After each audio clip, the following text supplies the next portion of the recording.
আসসালামু আলাইকুম। আজ আপনাদের রান্না করে দেখাবো পেশোয়ারি বিফ। আর আমি যেভাবে রান্না করব এভাবে যদি রান্না করেন এই মাংসের ঝোলটা খেতে রুটি দিয়ে খুবই ভালো লাগে। আশা করি ভিডিওটি ভালো লাগবে। তো এর জন্য এখানে আমি 1 কেজি পরিমাণ বিফ নিয়েছি, দেখতে পাচ্ছেন। আর এই রান্নায় বড় বড় পিস নিতে হয়, তো আমি মিডিয়াম সাইজের পিস নিয়েছি, আপনারা বড়ও নিতে পারেন। এখানে আমি হাড় চর্বি সহ নিয়েছি, এতে করে ঝোলটা খেতে বেশি টেস্টি হয়। এখন আমি দিয়ে দিচ্ছি রসুন, এখানে আমি কোয়া দিয়ে দিচ্ছি, আপনারা চাইলে আস্ত দিতে পারেন। আর এখানে আমি আস্ত পেঁয়াজ দিয়েছি আর মাঝখান দিয়ে কেটেও দিয়েছি, কারণ একটু গলা গলা হলে খেতে ঝোলটা বেশি ভালো লাগবে। তো এখন আমি আদা স্লাইস দিয়ে দিলাম। তো এখন দিয়ে দিচ্ছি কাঁচামরিচ, ঝালটা কম বেশি করে নিতে পারেন, আর চাইলে এখানে শুকনা মরিচও দিতে পারেন। আর এখানে আমি 15-20টার মতো গোলমরিচ দিয়ে দিলাম, আর স্বাদ মতো লবণ দিয়ে দিচ্ছি।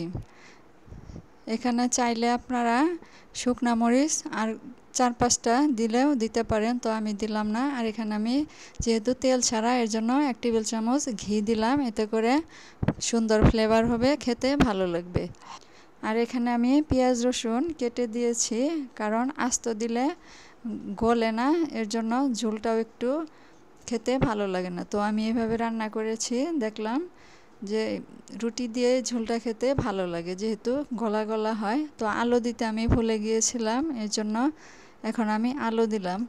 তো এইভাবে ঢাকনা দিয়ে ছাড়াই কিছুক্ষণ আমি নেড়ে চেড়ে নিয়েছি, দেখতে পাচ্ছেন কালারটা একটু চেঞ্জ হয়ে এসেছে। তো নেড়ে চেড়ে নেওয়ার পর এখন এখানে আমি গরম পানি দিয়ে দিব, যাতে ভালো করে মাংস সিদ্ধ হয়। আর এই মাংসটা কিন্তু ভালোভাবে সিদ্ধ করতে হয়, হাত দিয়ে ধরলে যাতে গলে যায়, ওই অনুযায়ী পানি দিতে হবে।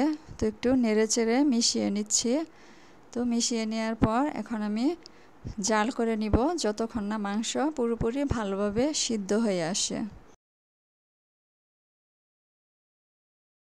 তো ফিরে আসলাম সিদ্ধ হয়ে যাওয়ার পর, আমি চেক করেছি মাংস ভালোভাবে সিদ্ধ হয়েছে। আর দেখতে পাচ্ছেন পেঁয়াজ রসুনটা একদমই আস্ত নাই, একদম গলে গিয়েছে, এই জন্য খেতে ভালো লাগবে। তো নেড়ে চেড়ে ভালো করে মিশিয়ে নিচ্ছি। আর ঝোলটা যে দেখতে পাচ্ছেন, এটা রুটি দিয়ে খেতে খুবই ভালো লাগে।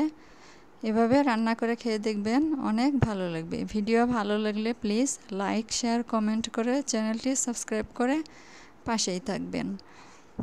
তো আলু আমি ভেঙে দেখিয়ে দিচ্ছি কতটা ভালোভাবে সিদ্ধ হয়েছে। তো আজকের মতো এখানেই বিদায় নিচ্ছি।